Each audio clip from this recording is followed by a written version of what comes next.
somebody had walked out on the screening and was out by a bathroom or something, and he ran into John McNaughton, and the guy's like, "You can't do that. You can't do what you just did in this movie." And McNaughton's like, "I guess I did do that."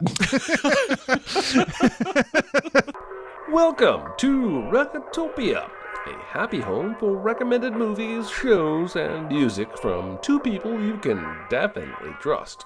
Trustability varies by region, no guarantees implied.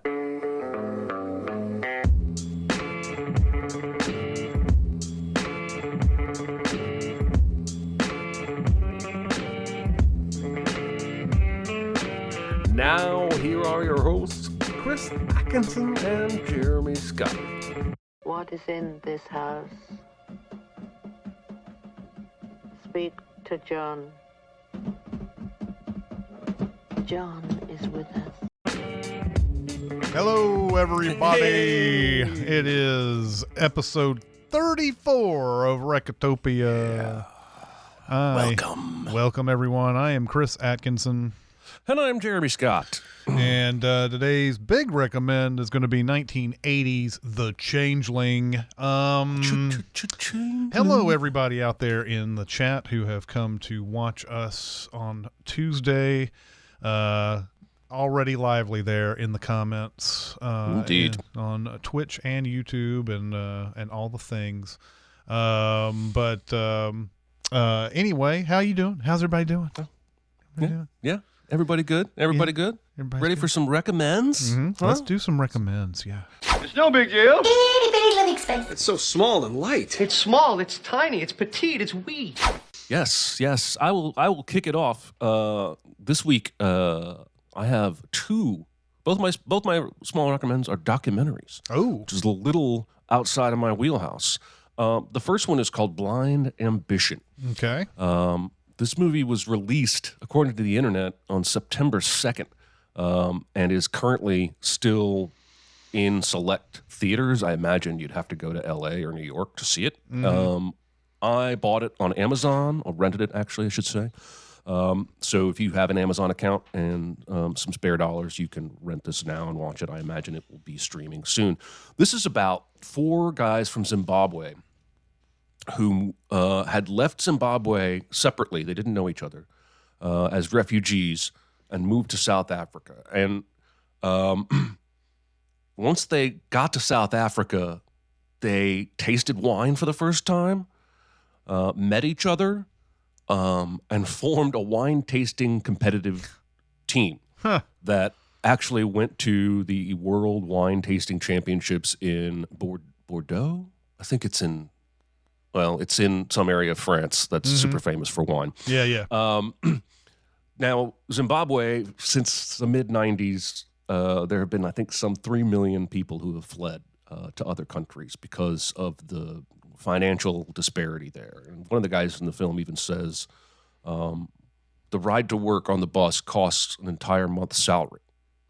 So that's sort of the financial situation that they were facing. And they all have similar stories, even though they didn't know each other in Zimbabwe, about the kind of hardships they were facing. One of them is a sommelier.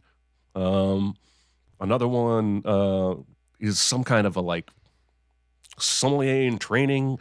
And basically this film follows them as they spend the last month before this tournament cram training on being expert wine tasters. Mm-hmm.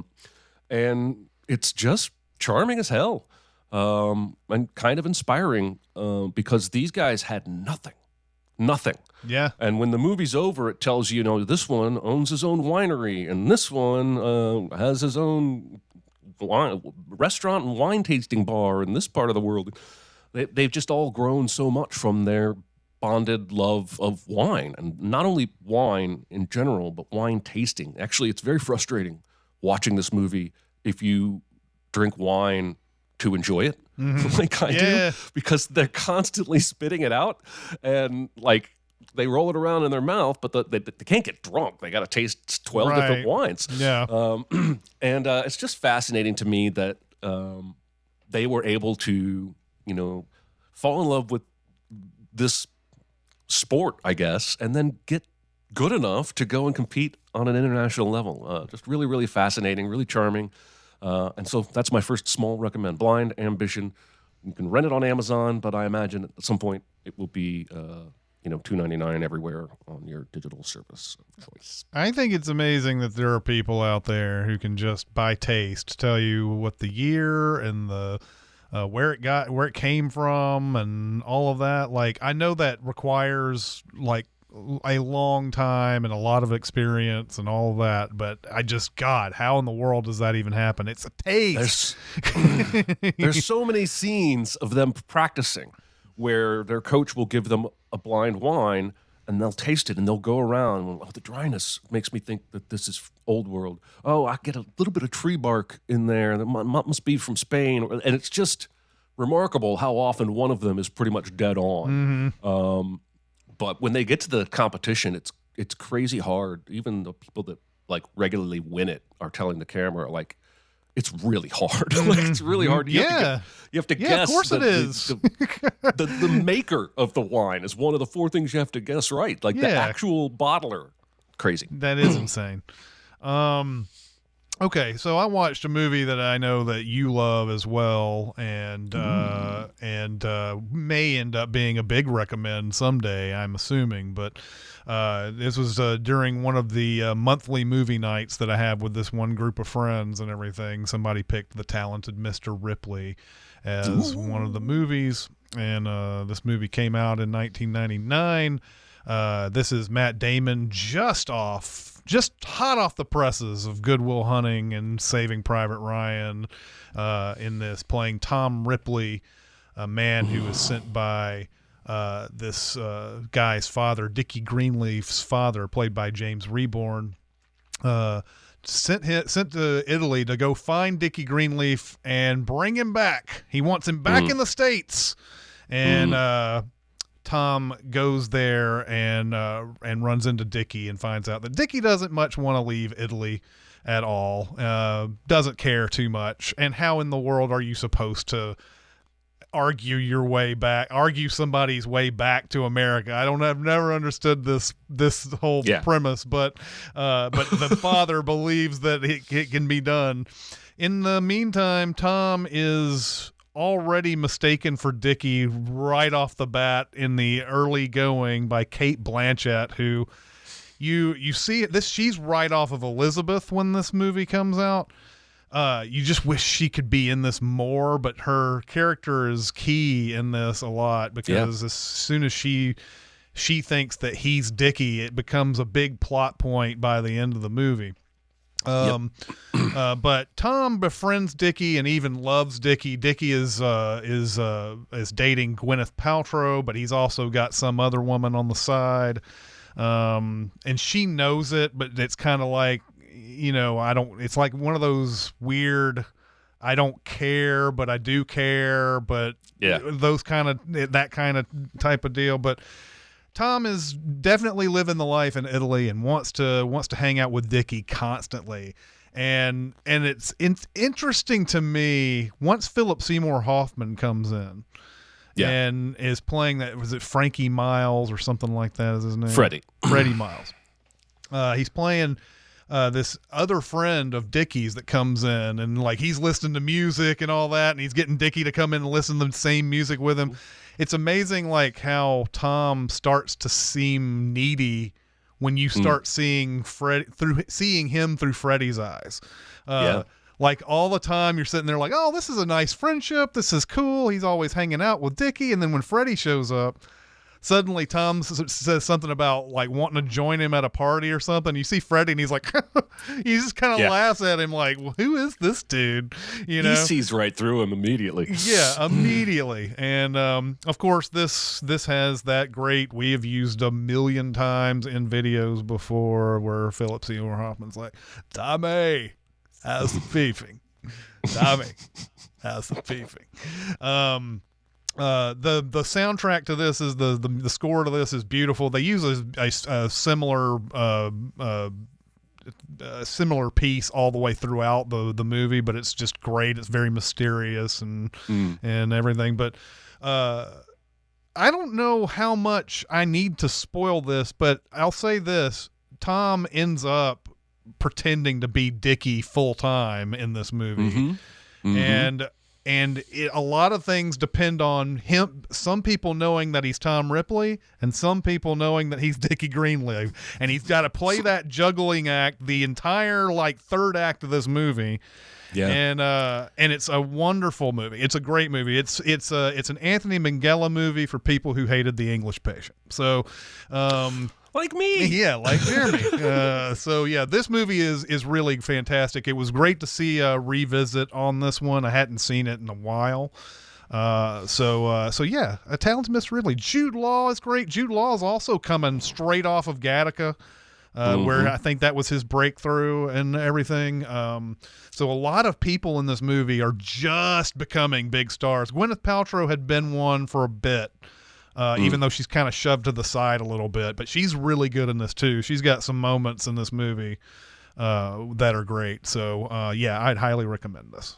Yeah, it's good stuff. I've probably seen that movie 20 times. And it just gets better and better and better. All right. Yeah.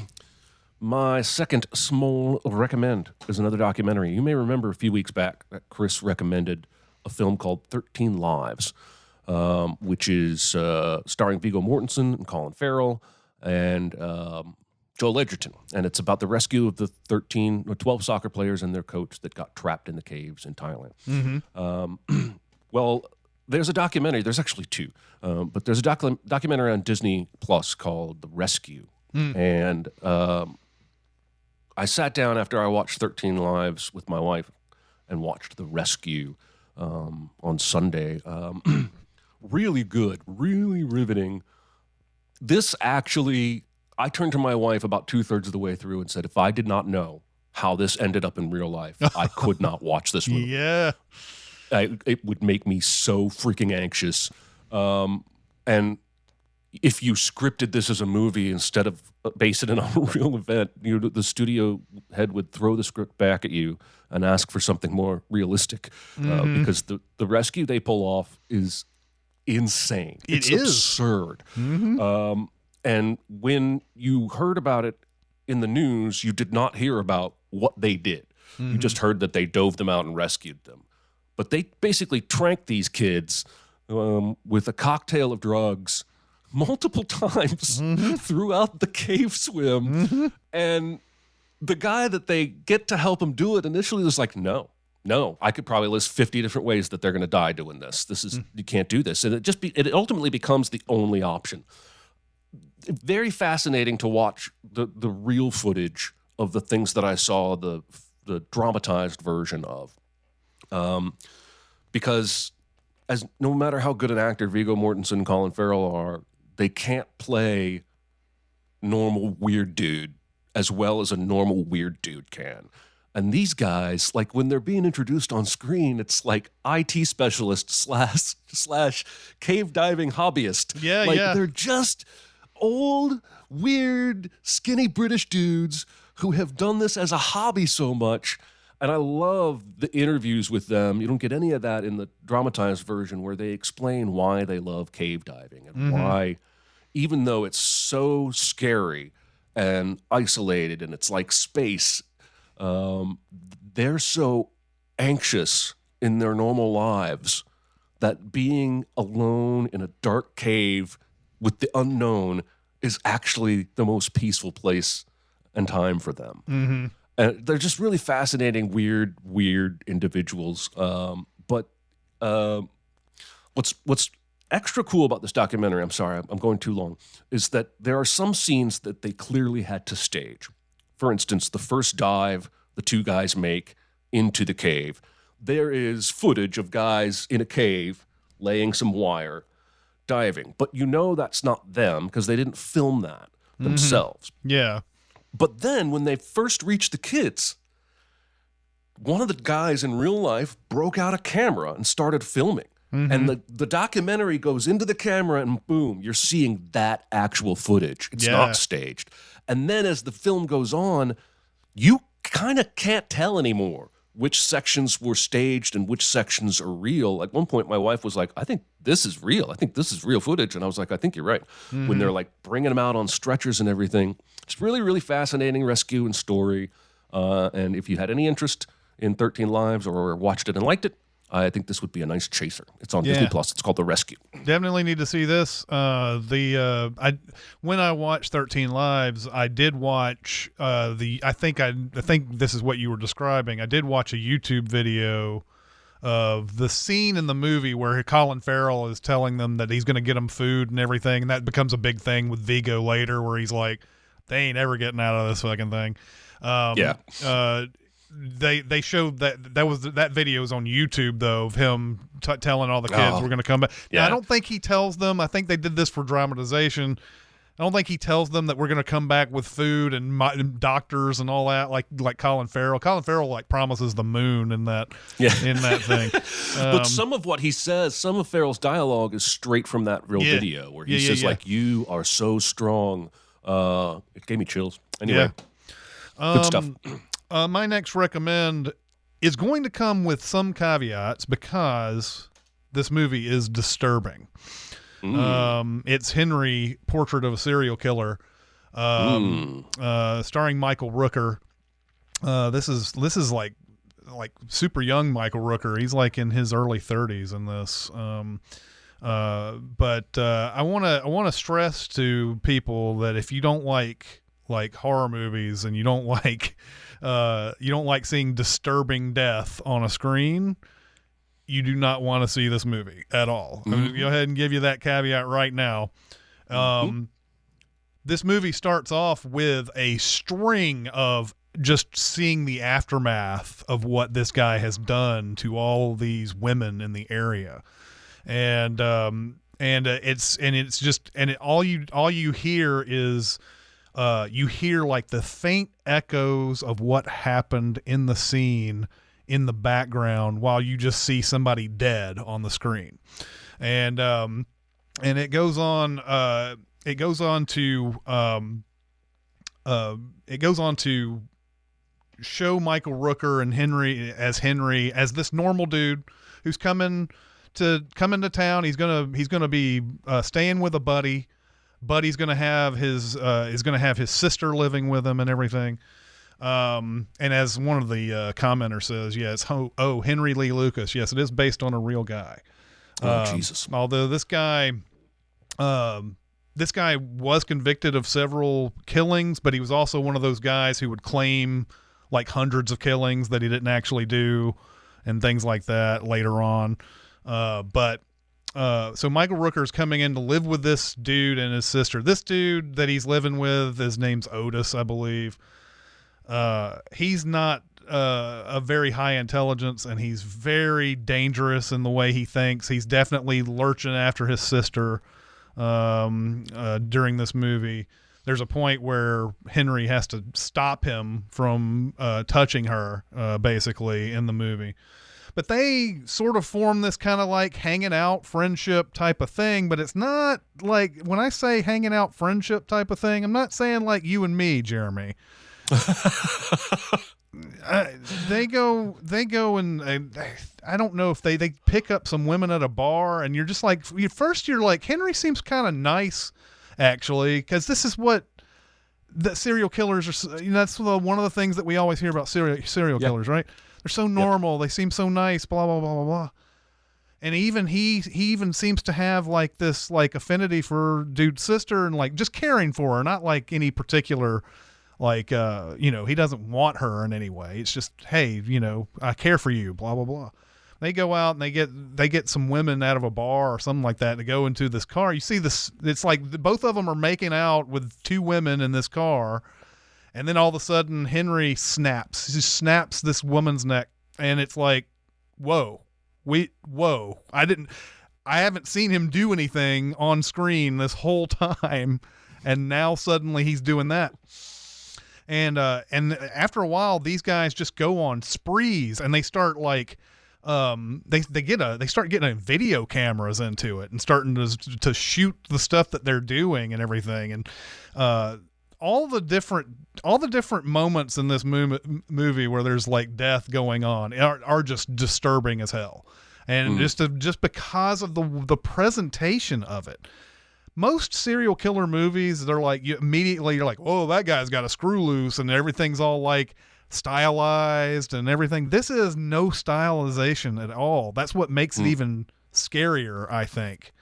This guy who directed is John McNaughton, who is, I think, best known for Wild Things. It came out later on in the 90s. He also did Mad Dog and Glory, if you ever saw that movie. But he did this one, and apparently there was some controversy, or like the ending is kind of I don't know, it's up in the air what actually happens and everything. And apparently at a screening, somebody had walked out on the screening and was out by a bathroom or something, and he ran into John McNaughton, and the guy's like, you can't do that. You can't do what you just did in this movie. And McNaughton's like, I did do that. So I highly recommend it for those who can handle it. But I will say that it is pretty disturbing what you're going to see if you watch it. It's not, I wouldn't say it's like just blood and guts everywhere. It's just the way things are shown and portrayed on screen it's going to get you. So, so yeah, there you go.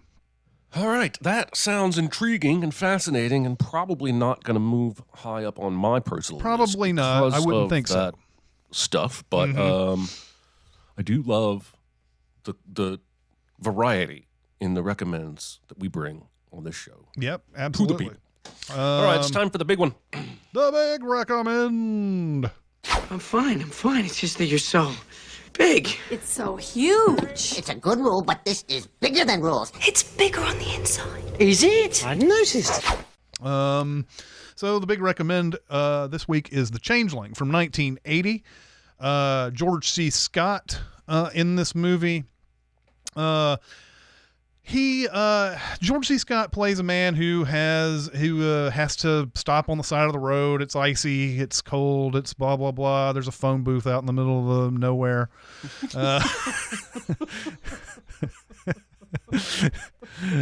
There is. He stops the car. They've been pushing this car for some time, and he says, "Oh, there's millions of miles down there, millions of miles." Goes to the phone booth to call somebody to help them out. And while he's doing that, some truck going way too fast, and then another car that pulls out in the middle of the road, and then they hit his wife and his kid. And I wrote, fuck, what an opening. Yeah. yes. And so now we fast forward. He's moved from New York to Seattle, and he is renting a house from a historical society that is out there. Yeah, it's very strange. But he rents a house from a historical society, and immediately as he gets acclimated to the house, he starts hearing thumping noises and stuff like that going on. There's this constant sound when he wakes up. It's a doo doo doo sound. And of course, the guy who is hired to look after the house and everything is like, it's an old house, man. The old house makes noises. You know, we're all of the modern audiences. I'm sure even audiences in 1980 were probably like, yep, we've been through this before. This is a haunted house, all right. Everybody's saying that it's the pipes or whatever, or it's the wind, or it's whatever, and it's not. It's a ghost. It's a ghost child, man. It's a ghost child. So yeah, as he goes through, he starts getting visions and like, sleepwalking or whatever you want to call it, astral projection, I don't know what you want to call it, but he goes through this house and he starts experiencing things, and like, stuff that's just like happens out of the ordinary, glass breaking as he walks out the door, and he goes to investigate this door that's blocked off, and he goes up into this room and he finds this old child's room. But he sees like this image in his head or maybe he sees it for real. I don't know. Of this child drowning in the tub that's upstairs, and there's a music box that's playing the music that he's been playing on the piano this whole time. Yep. He's been playing it on the. Oh, that's right. Did I forget to mention? Did I bury the lead? He's a musician, and he's like working out stuff on his piano, and he's trying to work out this piece of music. And as he plays it, and then like one of the keys doesn't work. He walks away, and then the key like mysteriously gets pressed down, and it actually hits the note and everything. And but yeah, then he goes up to this kid's room, and he sees this music box, which is playing the music that he's been composing this whole time. What's going on with this house? Well, he finds out that he's asking questions, and nobody's lived in that house for years. And somebody at the Historical Society is very stern about the fact that house should have never been rented to him in the first place, because they didn't go through the proper channels and all that. But eventually he has a seance at this place, and this is a really good seance scene. Like we've seen a million seance scenes in movies, especially in the modern day, and they're always just eye-rollingly bad. Like none of them seem very good. This woman actually seems like she's in a trance. She writing. I don't know how much pieces of paper she needs for this job, but she's writing. I like how her husband just kind of judges. Okay, she's done with that paper. Let me get another paper. So he goes through this whole thing, and there's asking questions out loud, like, did you die in this house? What is your name? All this stuff. And she's writing down all these things on the piece of paper. Then George C. Scott, goes back and plays the recording and can actually hear the child answering back on the recording. And that's where movie starts getting real. It starts getting real, baby. It's getting real. Yeah, it does. It does. This movie ostensibly is like a murder mystery. It's not really. It's got horror elements for sure, but it all comes down to who was the child. Why did they die? Who killed them? And who benefited? Is there somebody who's benefiting today off of this type of thing? Of course, if you've seen a movie before, you know who's benefiting. Anyway, this is one of those. I haven't seen it in forever. I saw this with my brother a long time ago, and I remember us really liking it. And when I first started watching this, I was like, oh no.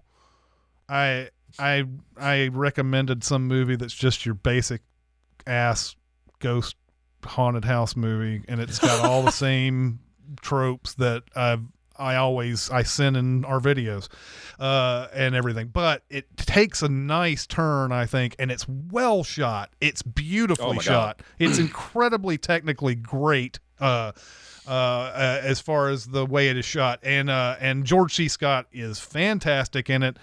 There are moments in here I think you might also not want to be don't want to forget to laugh in at some points, because there's some points in this where he's like, there's that point where they find that other property where the well was, and they've dug up the hand and everything, and he comes back later and he's sitting there, and then that metal that they were looking for just comes back through the ground and is just lying there.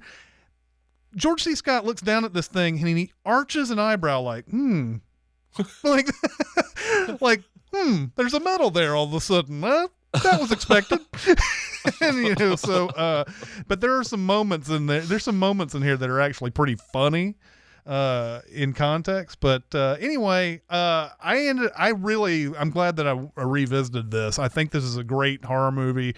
And it's a great mystery overall, and even though I think they pretty much tell you right off who is probably responsible, the whole reasons why and the story behind it and how this all came to be is really interesting. And so ended up by the end of it, I was like, I'm glad I recommended this. Anyway, what did you think? Okay, so this is my first viewing of this movie. I quite liked it. Mm-hmm. And again, I'm with you. The first 30 minutes, I was like, this is basically haunted house movie. But what makes this movie special is, I think, two things. That murder mystery element that comes in behind the haunting and really changes the tone of the movie. And that's a really well-plotted murder mystery. And then, like you were saying, the way it's shot. Like, there's so many slow, measured pans and zooms. There's entire scenes without dialogue. My cat wants to be on the show. And it's very confident. It knows what it's doing. It's not trying to give you tons of exposition. Sometimes we're just watching George C. Scott react to something and walk around trying to figure out what's going on. I think the ultimate story of the murder, of what happened and why, is fucked up. And the scene where they show you the bathtub incident is really hard to watch. Especially when he starts banging on the side of the tub and you connect the dots to the noises that he's been hearing. Yeah, I mean, George C. Scott was great. It's shot incredibly. And yeah, that's a solid mystery underneath just a basic haunted house story. A lot of haunted house stories try to do this. Oh, here's the backstory of what happened here, but they don't get to this level. I even wrote down at some points it feels almost like a Columbo. Yeah, if that makes any sense. Right. Not in the sense that he's trying to fool people by playing dumb, but just this nagging mystery that he can't let go of, that he has to keep pursuing. And yeah, I just really liked it. I would give it 2 thumbs up. Probably a solid B for me. I might need to watch it again. But yeah, I love the era stuff. Like there's a line she says, like, I tried to call you, but information isn't giving out your number yet. Yeah. And I was like, wow, man, like that is a very specific era in time where that line could be uttered, and it makes sense within context, of course. But I was chuckling after she said that. I was like, well, you have to wait for information to give you the number and then give it to people, just call information and it's not ready yet. Call back tomorrow. Like, how does that work? And I can't remember the actress name, but that's George C. Scott and his actual wife in real life in that movie. Oh, really? Yeah. I didn't know that.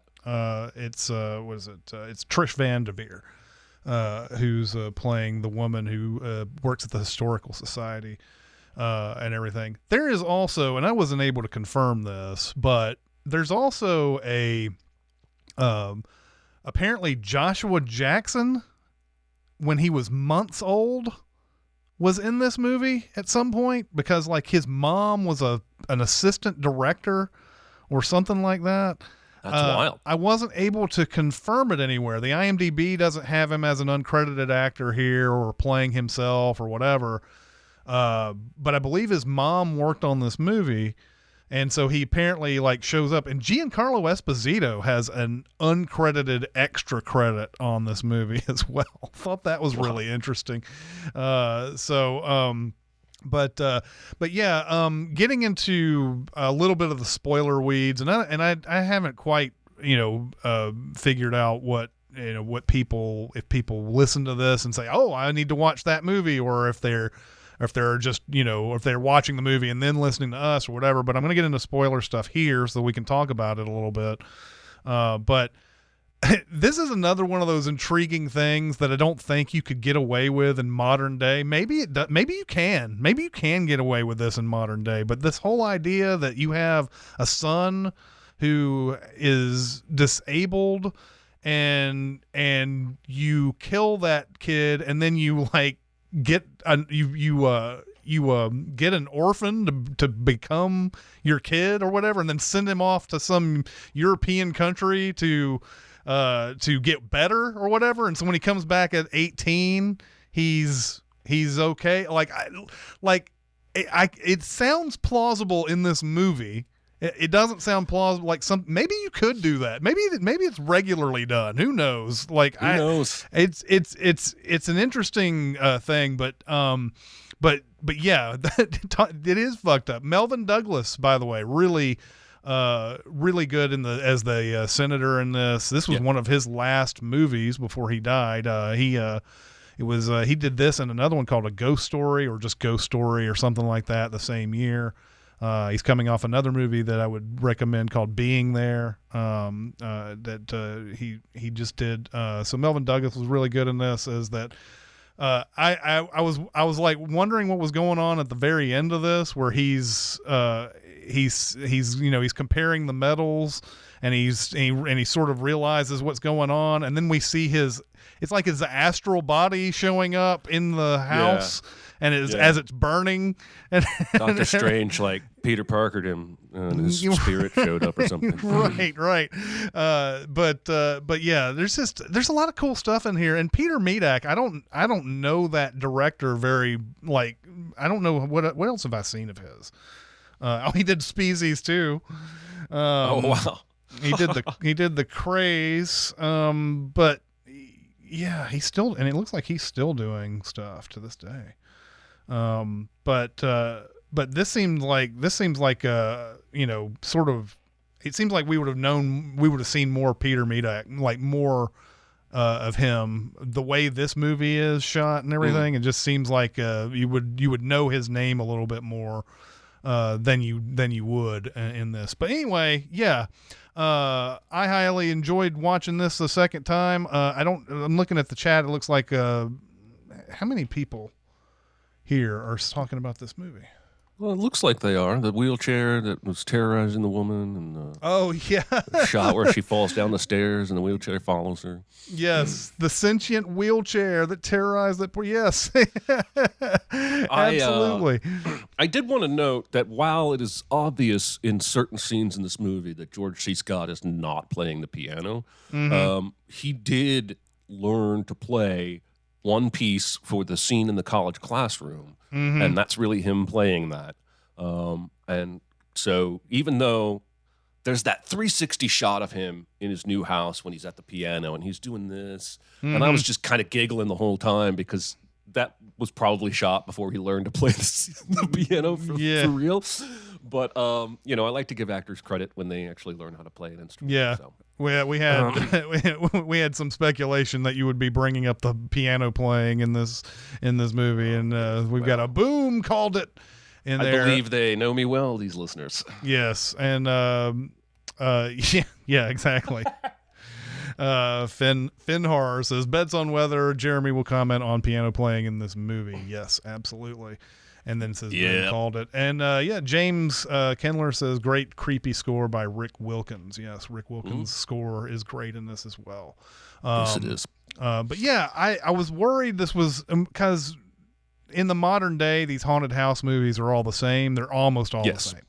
So when I started watching this, I was like, oh, was I in a different place in my life? I was in a different place in my life when I was watching this the first time. But I was like, oh man, did I think this was great? And it's just an average, haunted house movie and whatever. And it really, really pulls through. I was really excited about that because I didn't want to come on here and go, guys, I blew it, Well, I'll tell you what, there is one movie that I'm circulating, that I'm circling, thinking of recommending someday in the future that I have not seen since I was 7. And I looked it up, and it's not well reviewed, but I'm still thinking about recommending it. So don't feel bad if you ever recommend one you haven't seen in forever and it turns out bad. Yeah. So anyway, I will be there to do the same. I was wondering, what did you think would be a good double feature for this movie? Be very, very quiet. Secret? What secret? Our dirty little secret. I tell you something I've never told anyone. I'll tell you what, the first 30 minutes, I was like, can I name anything other than like a Paranormal Activity or your straightforward haunted house movie? And then, thank God, that murder mystery came in and gave me some options because I don't want it percolating. That's what I meant. So the one I almost went with, I'm not going to give you 12 today. I'm only going to give you an almost and the actual one. Okay. The one I almost went with was Girl with the Dragon Tattoo. Ooh, yeah. Because of that dark gothic murder mystery with generational family secrets and really fucked up ultimate understanding of the mystery. But I did want to try and include a little bit of horror elements into this. And there's not really any horror in that. So I'm going to recommend for a double feature, Stir of Echoes. Oh, nice. With Kevin Bacon, and this is about a man living in a new house, a house that's new to him, who sees a ghost and gets obsessed with the mystery of who killed her, and it's pretty fucked up what happened. And so it's like a 70-something on Rotten Tomatoes. So, if you go by that as your gospel, then maybe you won't like it. I remember when I've only seen it once. I remember really liking it and feeling like it was a shame it came out in the shadow of The Sixth Sense. So that's my double feature, Stir of Echoes. I don't know where you can find it. And yes, it got buried by The Sixth Sense. It's almost like these people have listened to us for a long time and do the show in our stead if we needed them. All summer during 1999, we saw trailers for The Sixth Sense, Stir of Echoes, and Stigmata. All those trailers were on movies forever, it seemed like, and they all came out in like the next month or two of each other. I really loved Stir of Echoes too. I'm glad you brought that one up. That's a good one. And we might even have to fully recommend that one day. Yes, we might. I can't spell. So next week's homework. Are you guys ready? Yeah, let's do it. We're going to stick with the horror theme, and I'm going to recommend 2020's Spontaneous. Yes. This is available on Amazon Prime.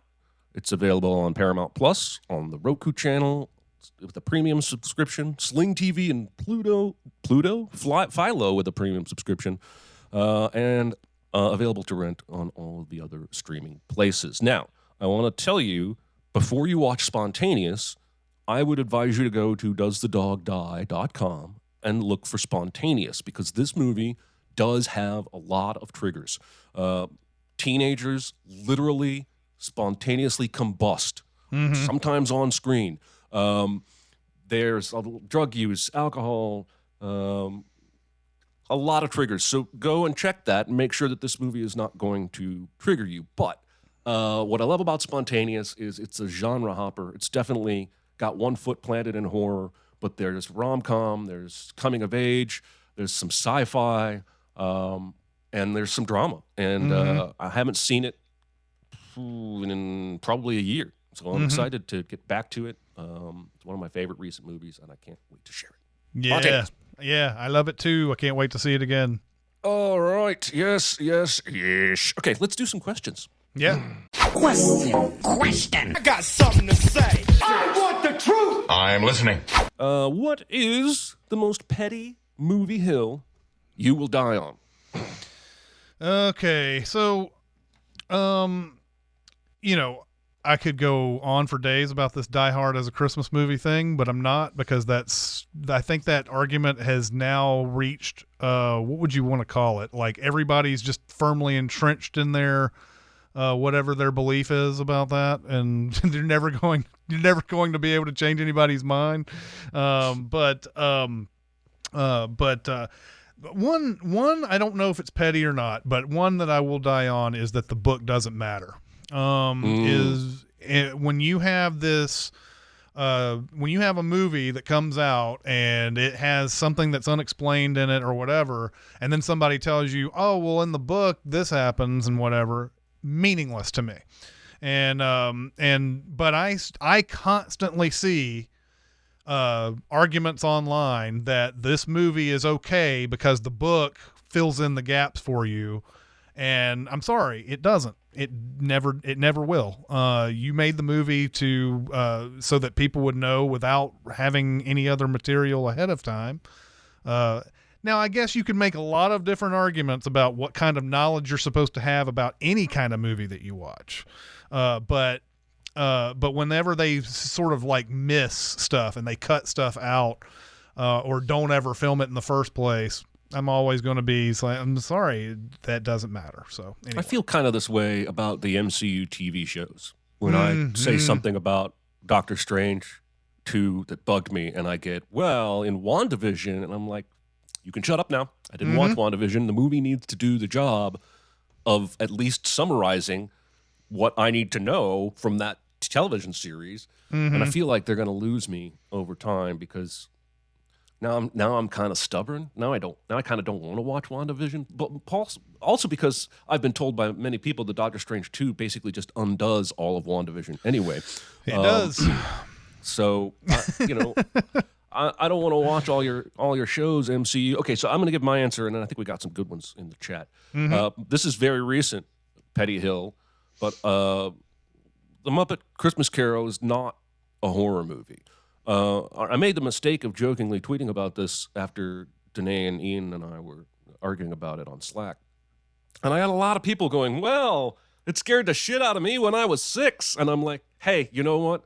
Fucking Snuffleupagus scared the shit out of me when I was 6. Right. Like, just because a movie has...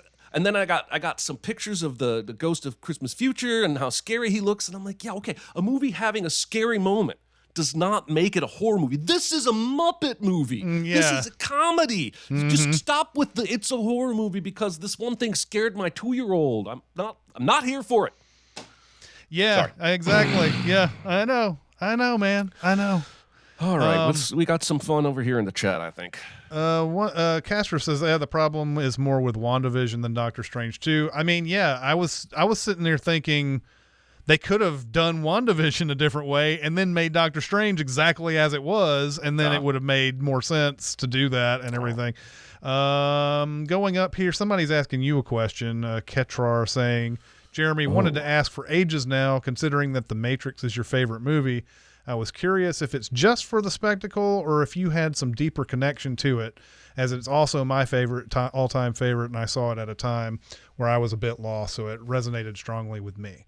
No, it's more than the spectacle. The spectacle is great, but it's the themes and how much the movie makes me think that makes it my favorite. And that's a good question. Somebody's saying Sin City is a good movie, is a hill to die on. That was just for you. Yeah, it was just for me. When I read these people's names too, I'm just going to complete this. I think this is Poop Notch or Poop Natch. Okay. You know, what are you going to, it says, I think it's talking about Die Hard. I think it's a Christmas movie on paper, but not in practice. The only thing that I'll say about Die Hard is that, you know, back in the day when you and Jeremy and I were growing up, Christmas movies always had a connotation of, it was around Christmas, people getting presents, you know, all the things were Christmassy in nature and whatever. And then suddenly 20 years after Die Hard came out, we started getting some wise asses who wanted to call it a Christmas movie. Anyway, Star Trek First Contact is rote and formulaic. Oh man. Where's the boot out of the chat button? Let's see. Oh, Joseph. Because you know, I Joseph. read a really good article last year that laid out the actual thematic reasons Die Hard can be thought of as a. I'm sure you did. Everybody always comes up with something. I'm sure you did. Yep. Joseph says Citizen Kane isn't as good. Are we just doing hot takes now? I think we're just doing hot takes just now. doing hot takes. Yeah. So anyway, yeah, there's a lot of. Let's go to the next one. All right, another question for you. If you had the chance to watch a movie, I got a little Irish there. Another question for you. Yeah, another question. If you had a chance to watch a movie and get live commentary from the director as you watched it, what movie would you pick? Airplane. I'd want to listen to the Zuckers and Jim Abrahams talk about just in general, like what they told the actors during these scenes. I mean, yeah, there's commentary on the actual Airplane Blu-ray or whatever, but I'd like to hear their like spontaneous, you know, watching it with them. And I'd like to hear them delve. I'd like to be able to pause it, and then they can talk about all the different jokes and how they set each one of them up, because they said they defined a certain amount of jokes, like like different kinds of jokes. They counted the number of different kinds of jokes that are in Airplane. And I just wanted to, I want to hear them talk about joke craft the whole time. That's basically what I want to hear through this. But I also want to hear how they directed actors, because a lot of people don't realize how to act those movies at all. And to be able to play it as straight as they did, which in later movies, people kept on having to like wink at the camera about everything that they did, whereas Airplane, nobody does that. that's something that I would like to know too. How do you tell an actor, look, this line is absurd, but you cannot at any moment pinch your lips or anything that makes it seem like you said something stupid or whatever. You have to say it like this was normal. So anyway, I would love to hear their commentary. That's a good one. That's a good one. I'm assuming that I would be allowed to interact with them and not merely listen. That's just an assumption on my part. So I would choose Richard Linklater. I don't really love everything that he's made, but I feel like he has one of the widest libraries in terms of genre, style, and tone. He seems to be continually searching. And I was reading up on him in preparation for this question, and there's a point in his life where he was watching 600 movies a year.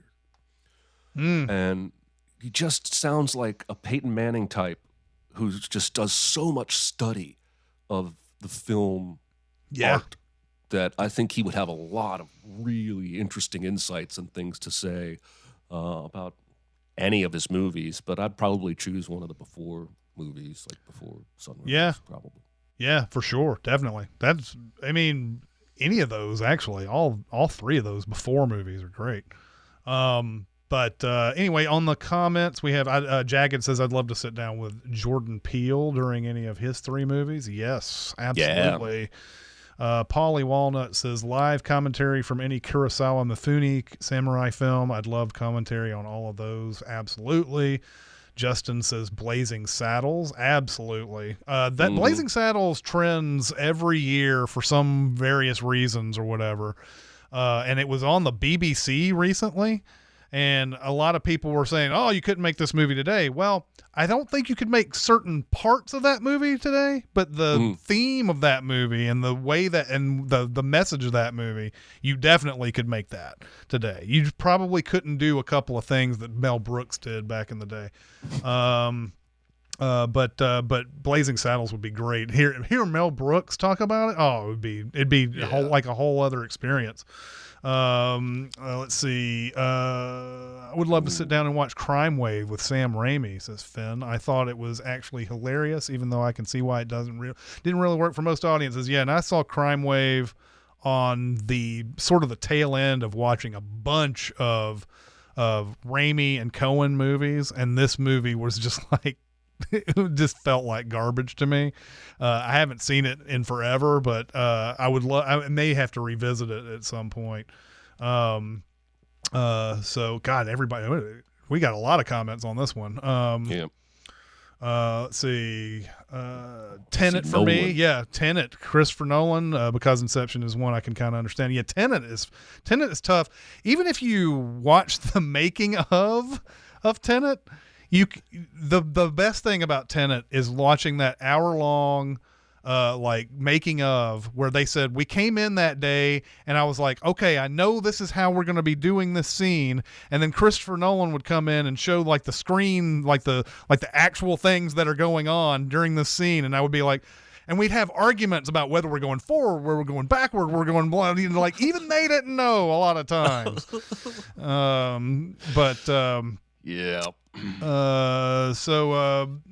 there's that was a discussion also on Twitter. The Legend of Hank is considered sort of a semi remake of Blazing Saddles these days. I haven't seen that yet, but that was also in the discussion about whether you could make Blazing Saddles today or not, or remake it. But anyway, a lot of good comments there. Let's do one more. Let's do one more. And, we'll call it, what is a movie where you'd rather spend time with the side plots or side characters than the actual story? My answer, the question asker, would be Four Weddings and a Funeral. Andy McDowell and Hugh Grant characters are the least likable and least interesting people in the movie. The side characters and side plots are all charming. So, yeah, that's a good question.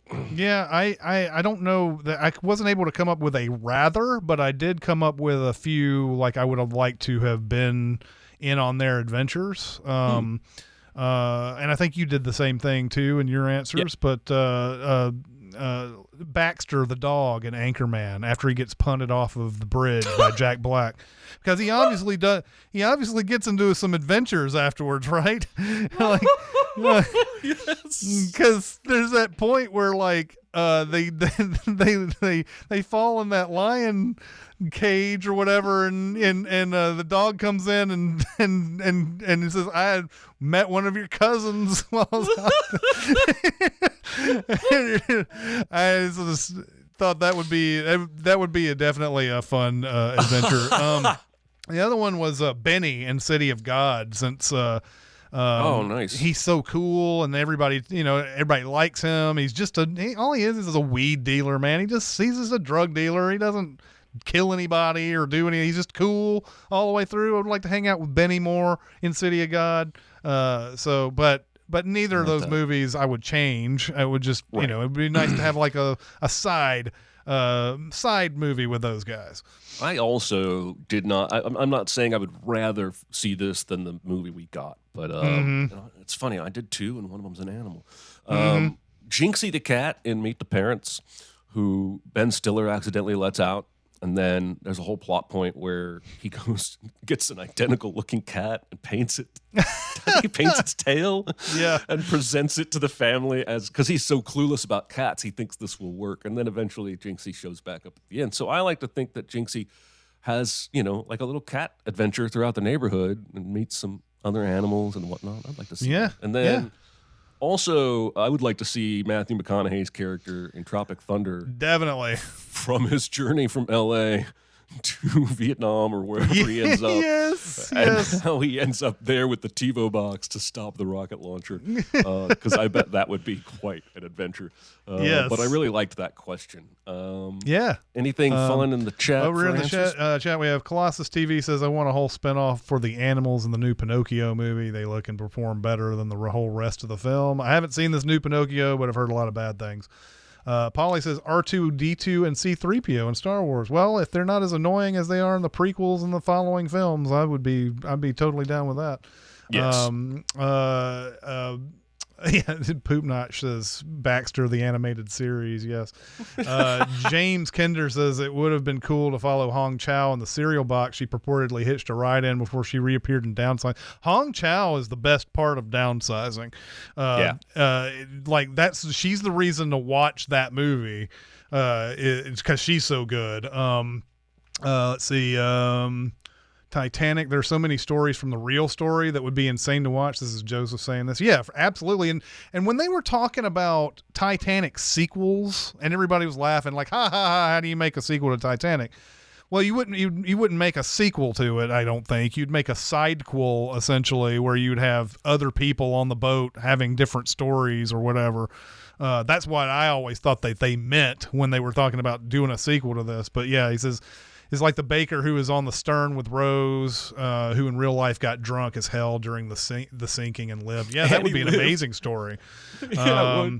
Brother Ben says Brad Pitt's character in True Romance. Absolutely. He's hilarious in that movie. That's sort of like a precursor to him being in Once Upon a Time in Hollywood, because he's just smoking weed the entire time in True Romance. Don't condescend me, man. Me, man. Have you killed? Jagged says, what was Gandalf doing during the Two Towers? He was at home washing his tights. That's right. Anyway, that's going to do it for this episode of Recotopia. Hope you enjoyed The Changeling. Next week is Spontaneous. I can't wait to see that again. Anyway, it was a pleasure as always. I'm glad you guys came out in the chat. See ya. Bye.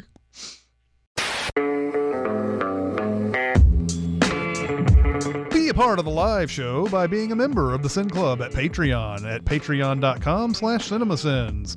Chat with us on the Cinemasins Discord at discord.gg/cinemasins or Cinemasins Twitter at Cinemasins, and email any comments or questions to Recotopia@cinemasins.com. That's RECOTOPIA at cinemasins.com.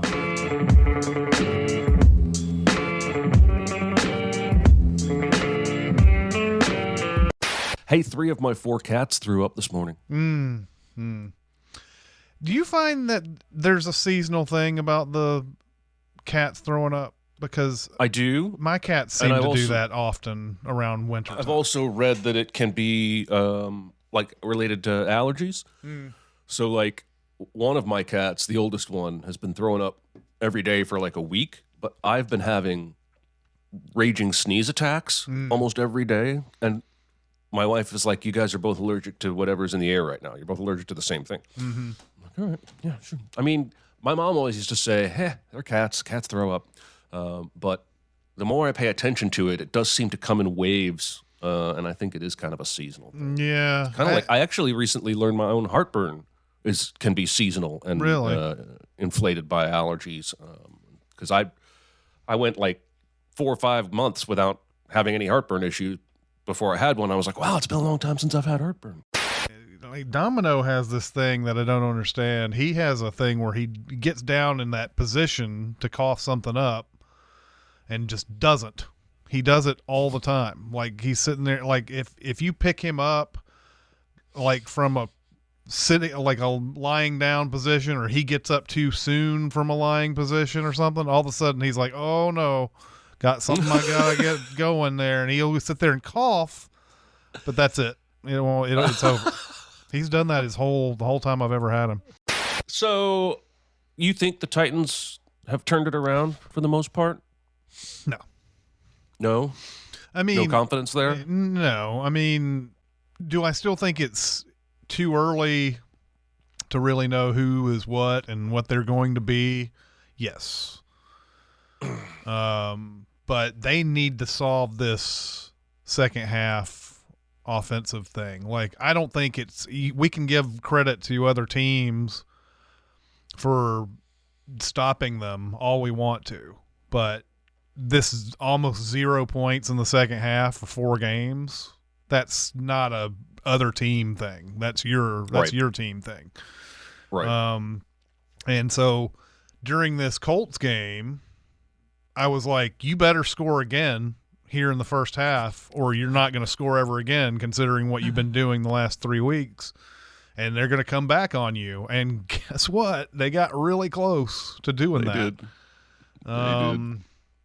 So, and although yeah, I never thought it would happen. and you know, what do you say about the Colts too? Like, what do you make of that team? You know, like, oh, I think they're pretty awful. They're right pretty now. awful, but they beat Kansas City. Yeah. Like, where does this come? Where does this stuff come from? You know, like I understand it's the NFL. Everybody's a professional. Blah blah blah. They all like to say that little like blah blah blah blah blah. But Kansas City should be beating Indianapolis every single time. Absolutely, absolutely. And so that's why I'm surprised they're not 0-3-1 instead of 1-2-1. They should have lost that game for sure. Because Kansas City, didn't they just turn around and beat Tampa Bay? Yeah, destroyed Tampa Bay. Yeah. So maybe Kansas City just had a bad day. Well, and so far I just haven't seen. I mean, the Bills had 2 games at the beginning of the season, which you can't grade much of anything on the first, because nobody's playing. Nobody's playing preseason games anymore. Yeah. And these people are going out like cold essentially into their first games, and it's like, it's no wonder there's some teams that get destroyed 38-0, and you're like, they're not making the playoffs, and then everything's fine later. But they finally get in the like swing of things. After the first 2 weeks, you would have thought, oh, the Bills, they're unstoppable, right? They destroyed the Rams, they destroyed the Titans, then they lose to the Dolphins. And then they almost lose to, what was the game this past week? Oh, Baltimore. They nearly lost to Baltimore. And it's like, and this is a Baltimore team that gave up, 800 yards to the Tyreek Hill and Jalen Waddle in that one game, and suddenly the Bills can't do anything. It's just, and the Bills ended up winning that game. Bottom line, they won it, but I get really annoyed every football season when the first 2 weeks go by and everybody's like, this team is exactly what we think they are after those 2 weeks. And they're doing this no preseason thing to avoid injury, right? They don't Which wanna is dumb, unnecessary- by the way. Yeah. I agree. Yeah. I mean, it's dumb. You can get hurt at any time, so I don't understand what this whole. Well, we want to have them for the season. Like, you can get hurt in game 1 too. So Yeah. get some practice. God damn. Yeah, it's really. I think that's what they've done is they've gone so hard trying to avoid injury in the preseason that they've made the first 5 or 6 games of the season a preseason. Because used to be you'd look at the preseason and it would be like, oh, the Browns undefeated in the preseason, and you'd laugh because that didn't mean anything. It didn't translate to the real season. Well, now that shifted to the first 5, 6 games of the season. Yeah. You can't really know. Maybe Matt Ryan's gonna turn into like a good player for the rest of the season. Maybe. You Instead never of know. whatever he's been the first 4 games. You really don't know. I mean, that's why I said I get really exhausted when everybody starts proclaiming things after the first couple of weeks. Because I think that's just going to happen over and over, and that like teams don't adjust to what they've seen in the first 2 weeks, that teams have bad days, and that they have, other injuries, that a lot of the injuries, and I'm one of these people. I don't keep up with, a lot of those offensive linemen and defensive linemen who get hurt and all that. Those are huge, like, ripple waves of, like, and if they're not a name player, I don't even know what the impact of them being lost is going to be. But a lot of times these people who are just no names are like huge. They're huge. And we don't know them, and then suddenly a team starts sucking, and they're like, well, what happened to that team? Well, yeah. Brad Dawkins got injured. Who's that? Yeah, exactly. He was the number 1 rated interior lineman. Oh. I saw yesterday that the Preds were playing a team in Switzerland. Mm-hmm. Or a team from Switzerland. I don't know if they went to Switzerland or hosted that team. Yeah, I don't know either. I saw a little bit of that game on a replay. And I didn't stop to watch it, but I saw some of it. I don't know where they were. They may have gone to Switzerland. I don't know. I mean, I know it's weird to me that Forsberg from Switzerland. Forsberg is from, or is he Sweden? Sweden, and yes, Sweden and Switzerland and Swiss and Holland and Amsterdam and Netherlands. It's all the same place. It's all the same. They're all the same place. They have no defining colors.